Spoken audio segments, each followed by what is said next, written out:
Media நண்பர்கள் எல்லாருக்கும் என்னோட வணக்கத்தை தெரிவிச்சுக்கிறேன். இன்னைக்கு நான் பெங்களூர்ல ஒரு பெரிய கட்டடத்தோட மொட்டை மாடியில நின்னுட்டு இருக்கேன். இந்த வீடியோ வந்து மீடியா வந்து தயவு செஞ்சு என் கணவரான சீமான் அவர்கள் பார்க்கும்படி தயவு செஞ்சு டெலிகாஸ்ட் பண்ணணும் அப்படின்னு ரொம்ப மன்றாடி கேட்டுக்கிறேன்.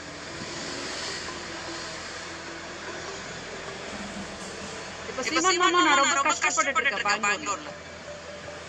அவங்க கிட்ட 1000 சண்டை போட்டாலும் நான் உங்க மேல எவ்வளவு அன்பு வச்சிருக்கேன்னு உங்களுக்கு தெரியும். எல்லாருக்கும் தெரியும். 14 வருஷமா நீங்க தான் என்னோட கணவர் அப்படின்னு நான் வாழ்ந்துட்டு இருக்கேன்.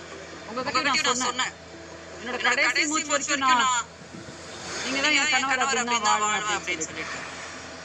எதுக்கு எனக்கு இந்த தண்டனை? எதுக்கு இந்த தண்டனை எனக்கு? என்னால உங்களை பிரிஞ்சு வாழ முடியல. தயவு செஞ்சு என்கிட்ட பேசுங்க. இந்த கோர்ட்டு கேஸ் இந்த சண்டை சச்சரவு இதெல்லாம் தேவையில்லை. நான் ஒன்றும் கள்ளக்காதலி கிடையாது. நீங்க யாருக்குமே பயப்பட வேண்டியதில்லை. பின்னாடி உங்களுக்கு எவ்வளவு பொலிசிவ்னஸ் இருக்குன்னா 2008ல இருந்து நீங்க தான் என் உயிரில் வாழ்ந்துட்டு இருக்கீங்க. எனக்கு எவ்வளவு பொலிசிவ்னஸ் இருக்கும். அது ஒன்றும் தப்பு கிடையாது. தப்பே கிடையாது. இப்ப கூட ரொம்ப நொந்து போயிருக்கேன். 2 நிமிஷம் எனக்கு இங்க இருந்து குதிச்சா முடிஞ்சு போச்சு. இந்த சண்டை முடிஞ்சு போகுது. அப்ப உங்க நிலைமை என்ன ஆகுது? தமிழ்நாடு மக்கள் உங்களை விட்டுருவாங்களா நான் செத்தா?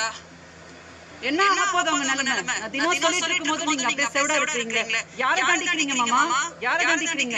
இல்ல இப்படி பண்ணா நான் உங்களை விட்டுட்டு வேற யாரை கல்யாணம் பண்ணிக்கிறீங்கன்னு நினைச்சிட்டு இருக்கீங்களா? இல்ல பண்ண மாட்டேன். மதரசால போன வருஷம் வந்தீங்கல்ல, சமாதானமா போயிடலாம் தானே வந்தீங்க.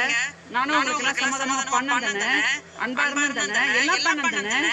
மதரசால பண்ண தப்புக்கு நான் பெங்களூர்ல செத்தாலும் பரவாயில்லையா? இந்த வீடியோ பார்த்ததுக்கு அப்புறமும் கூட எப்படியா சாப்பிட்டு விடுங்க அப்படின்னு சொல்லிட்டு நீங்க விட்டீங்கன்னா கரெக்டா சில நாட்களுக்கு அப்புறம் நான் சாகர வீடியோ தான் வரும். பக்காவா எக்ஸ்பிளைன் பண்ணி நான் வாழவே மாட்டேன் அப்படின்னு சொல்லிட்டு நான் என் உயிரை முடிக்கிற வீடியோ தான் வரும். மீடியாவுக்கு சொல்லிடுறேன், தமிழ்நாடு மீடியா நீங்க என்னோட உயிர். நீங்க தான் எனக்கு இவ்வளவு நாள் சப்போர்ட்டிவா இருந்திருக்கீங்க. போலீஸ் கோர்ட்டு கூட பண்ண முடியாதது நீங்க தான் பண்ண முடியும். தயவு செஞ்சு இந்த வீடியோ டெலிகாஸ்ட் பண்ணி என்னோட கணவரான சீமான் கிட்ட சேர்த்து வைங்க. எனக்கு முடியல. சும்மா நான் தண்டனை அனுபவிக்க வேண்டிய அவசியம் எனக்கு இல்லவே இல்லை. எனக்கு என் கணவர் வேணும், அவரோட அன்பு வேணும். எதுக்காக இந்த தண்டனை? அவரை பிரிஞ்சு நான் வாழ வேண்டிய சாபம் எனக்கு என்னத்துக்கு? தயவு செஞ்சு டெலிகாஸ்ட் பண்ணி சீமான் அவர்கள் பார்க்கும்படி நீங்க டெலிகாஸ்ட் பண்ணணும் அப்படின்னு ரொம்ப ரொம்ப மன்றாடி கேட்டுக்கிறேன். என்னோட உயிர் உங்க கையில எல்லா கையிலும் தான் இருக்குது.